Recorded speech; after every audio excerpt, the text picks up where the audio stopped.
आज के case studies के इस लेक्चर में बात होगी, पत्नी अपने आप को बेरोजगार बताकर कोर्ट के माध्यम से पति से मेंटेनेंस लेना चाहती है, तो अब उसे सबूत दिखाना पड़ेगा कि वो बेरोजगार है, तभी कोर्ट पत्नी को मेंटेनेंस देगी, अन्यथा ऐसी पत्नी का मेंटेनेंस का केस कोर्ट रद्द कर देगी, डिसमिस कर देगी, बंद कर देगी। चाहे पत्नी 1, 2, 3, 4, 5 कितने भी पति के ऊपर मेंटेनेंस के केस फाइल कर दे, किसी भी केस में कोर्ट ऐसी पत्नी को मेंटेनेंस देने से इनकार कर देगी। तो चलिए आज की केस स्टडीज के इस लेक्चर में इसी मुद्दे पर बात करेंगे कि पत्नी को कब अपनी बेरोजगारी का सबूत देना पड़ेगा, बिना सबूत के पत्नी को कोर्ट मेंटेनेंस देने से इनकार कर सकती है। जय जिनेंद्र, मैं हूं केशियन। अगर आप मुझसे बात करना चाहते हैं तो आप सीधे अपॉइंटमेंट लेकर फोन पर बात कर सकते हैं। अपॉइंटमेंट के लिए या इस तरह जजमेंट्स के पैकेज के लिए जिसमें आपको 150 से अधिक जजमेंट्स देना पड़ेंगे या अन्य किसी जानकारी के लिए दिए गए नंबर पर आप हमें एक छोटा सा मैसेज लिखिए, इसके बाद हम आपसे संपर्क करेंगे। वीडियो को लाइक और शेयर कर दीजिए। चलिए शुरुआत करते हैं। जो नए लोग हैं, जिनके ऊपर पहली बार केस आया है, जिन्हें कानून का पता नहीं है, कानून क्या कहता है, उनके मन में एक बड़ा भ्रम होता है कि पत्नी अगर अपने आप को कोर्ट में बेरोजगार कहती है तो कोर्ट उससे सबूत मांगेगी, क्योंकि आज तक सबने यही सुना है कि कोर्ट में सबूत लगते हैं, बिना सबूत के कोर्ट कोई आदेश नहीं करती है।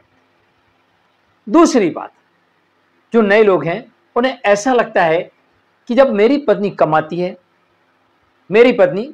है और कोर्ट में आके कहेगी मैं बेरोजगार हूं, तो मैं कहूंगा ना कि मेरी पत्नी कमाती है, फला जगह काम करती है, आप जांच करवा लीजिए, इंक्वायरी करवा लीजिए, पुलिस को भेज दीजिए, ये देखो वहां का फोटो है, ये मेरे पास में इसका ज्वाइनिंग लेटर है या कोई अन्य दस्तावेज है जो फोटोकॉपी के रूप में है।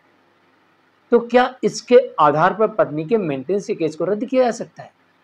बिल्कुल नहीं। नए लोगों को एक भ्रम होता है, इसलिए मैं आपको स्पष्ट कर दूं, पत्नी सिर्फ कोर्ट में जाके ये कहे कि मैं बेरोजगार हूं तो फिर उसे कोई भी सबूत देने की आवश्यकता नहीं पड़ती है।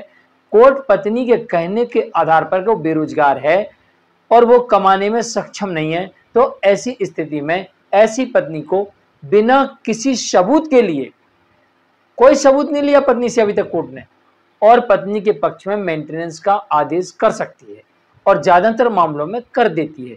तो इस भ्रम को आप तोड़ दीजिए कि पत्नी से सबूत मांगा जाएगा, जब तक वो सबूत नहीं देगी तब तक उसे मेंटेनेंस नहीं मिलेगा, उसका मेंटेनेंस रद्द हो जाएगा। ऐसा बिल्कुल भी नहीं होता। हाँ, उन परिस्थितियों में ऐसा होता है कि पत्नी को अपनी बेरोजगारी के सबूत देना पड़ेंगे, जिस मामले में पत्नी की इनकम के, यानी पत्नी कमा रही उसके सबूत दिखा रहा है, तो पत्नी को पति के सबूतों को झूठा साबित करना पड़ेगा। ये फर्जी सबूत लेके आए और मैं बेरोजगार हूं, तो पत्नी को पति के द्वारा लाए गए सबूतों को झूठा साबित करना पड़ेगा, फर्जी करार देना पड़ेगा, उन्हें मतलब फर्जी साबित करना पड़ेगा। जब तक पत्नी पति के सबूतों को झूठा साबित नहीं कर देती है तब तक यही माना जाएगा कि पत्नी बेरोजगार है। हाँ, यह सबूत पत्नी को अवश्य देना पड़ सकता है कि वो कमाने के काबिल नहीं है। अगर पति कहे कि मेरी पत्नी पढ़ी लिखी है, वेल क्वालिफाइड है, पहले कहीं जॉब कर चुकी है, पहले बिजनेस कर चुकी है, भला ही इस वक्त वो नहीं कमा रही, बेरोजगार है, तो कोर्ट इस बात के सबूत मांग सकती है। जब वो कहे नहीं साहब मैं कमाने के काबिल ही नहीं हूं, मैं कमा ही नहीं सकती हूँ, मैं काम कर ही नहीं सकती हूँ, तो फिर यहाँ पर कोर्ट कह सकती है कि आप किस आधार पर कह सकती हैं कि मैं स्वयं के लिए आय अर्जित नहीं कर सकती हूँ, क्योंकि आप पहले जॉब कर चुकी हैं, पहले आप बिजनेस कर चुकी हैं, पहले आप अपने लिए आय अर्जित कर चुकी हैं, आप पूर्णतः स्वस्थ हैं, तो फिर हम कैसे मान लें? आप अपने अस्वस्थ होने का सबूत बता दीजिए, हम काम क्यों नहीं कर सकते इसका प्रमाण दे दीजिए, तो हम आपको बेरोजगार मान लेंगे, अन्यथा हम आपको बेरोजगार नहीं मानेंगे। यहां पर पत्नी को सबूत देना पड़ सकता है। दूसरी तरफ पति जब भी पत्नी की इनकम कोर्ट में साबित करना चाहे तो उस वक्त उसके पास में सर्टिफाइड कॉपी होना चाहिए आरटीआई की। आरटीआई के द्वारा ली गई ओरिजिनल कॉपी अगर कोर्ट में प्रस्तुत करता है, उसे कोर्ट मानती है लीगल दस्तावेज। अगर आप कोई फोटो कॉपी देते हो और पत्नी उसे डिनाई कर देती है तो फिर वो सबूत नहीं माना जाता, यानी कोर्ट में फोटो कॉपी नहीं मानी जाती, ओरिजिनल दस्तावेज दिखाना पड़ते हैं। तीसरी बात है, कोर्ट आदेश नहीं करती है कि जाओ इंक्वायरी करके आओ मेंटेनेंस के मामले में। कोर्ट आदेश नहीं करती है, तो आपको ही सबूत लाके देना है, आपको ही गवाह लाके देना है, आपको कोई वीडियो बना के लाके देना है, आपके पास पत्नी का बैंक अकाउंट नंबर है तो वो लाके देना है। हाँ, उस पर कोर्ट आदेश कर देगी कि जो उसका बैंक अकाउंट है इसको बुलवाया जाए, तो कोर्ट से सीधा बैंक स्टेटमेंट आ जाएगा। अगर उसमें ट्रांजेक्शन है तो पत्नी की इनकम मान ली जाएगी। अगर पत्नी बिजनेस करती है, जीएसटी नंबर उसके पास है, तो आरटीआई के माध्यम से या कोर्ट के माध्यम से उस जीएसटी रिटर्न की डिटेल बुलवा सकते हैं और उससे इनकम का अंदाजा लग सकता है कि बिजनेस कर रही है उससे इतनी इनकम होगी। अगर इनकम टैक्स रिटर्न फाइल कर रही है तो ये भी आप आरटीआई के माध्यम से इसकी जानकारी ले सकते हैं या कोर्ट के माध्यम से भी ये जानकारी बुलवा सकते हैं। लेकिन आप ये उम्मीद मत करिए कि पत्नी कमाती है, हम बोल देंगे कोर्ट से कि साहब पत्नी कमाती है, हमें कोई सबूत देने की आवश्यकता नहीं है, हम कमाती हम जानते हैं। अगर आपको भरोसा नहीं है तो आप उसकी इंक्वायरी करवा लो।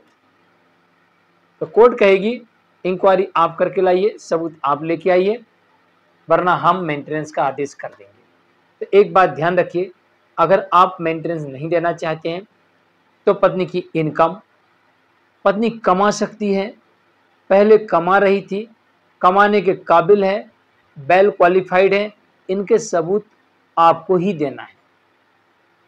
इसके अलावा अगर आपके पास ये सबूत नहीं है तो आपको बैंक अकाउंट नंबर हो उसके माध्यम से या फिर जीएसटी या इनकम टैक्स रिटर्न, इसके माध्यम से भी हम पत्नी की इनकम की जानकारी को निकाल सकते हैं और यहाँ पर इस वजह से मेंटेनेंस देने से बच सकते हैं। इसके अलावा फिर अन्य कारण भी है, जैसे पत्नी एडल्ट्री में हो तो उसका सबूत देना पड़ेगा, पत्नी लिविंग में रह रही उसका सबूत देना पड़ेगा, पत्नी रीमैरिज कर चुकी उसका सबूत देना पड़ेगा, या पत्नी ने आपके ऊपर और आपके परिवार के ऊपर अत्याचार किए, आपका उत्पीड़न किया, शोषण किया, ब्लैकमेलिंग किया, तो भी आप बच सकते हैं।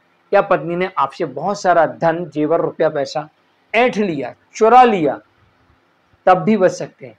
या फिर पत्नी ने आपकी किसी संपत्ति पर कब्जा करके रखा और वो, तो उसके कारण भी आप बच सकते हैं मेंटेनेंस देने से, और यहाँ पर एलिमनी देने से भी बच सकते हैं, बशर्ते आपको कोर्ट में प्रमाण देना पड़ेगा, सबूत देना पड़ेगा। तो मेंटेनेंस के मामले में सतर्क हो जाइए, एक भ्रम तोड़ दीजिए कि पत्नी अपने आप को बेरोजगार कहेगी तो उसे साबित करना पड़ेगा। कुछ ही मामलों में उसे अपने आप को बेरोजगार या कमाने के काबिल नहीं है साबित करना पड़ता है, अन्यथा पत्नी ने कह दिया मैं बेरोजगार हूँ, मैं कमाने के काबिल नहीं हूँ, तो फिर सारा बर्डन पति के ऊपर है कि वही प्रूव करे कि वो कमा सकती है और कमाने के काबिल है।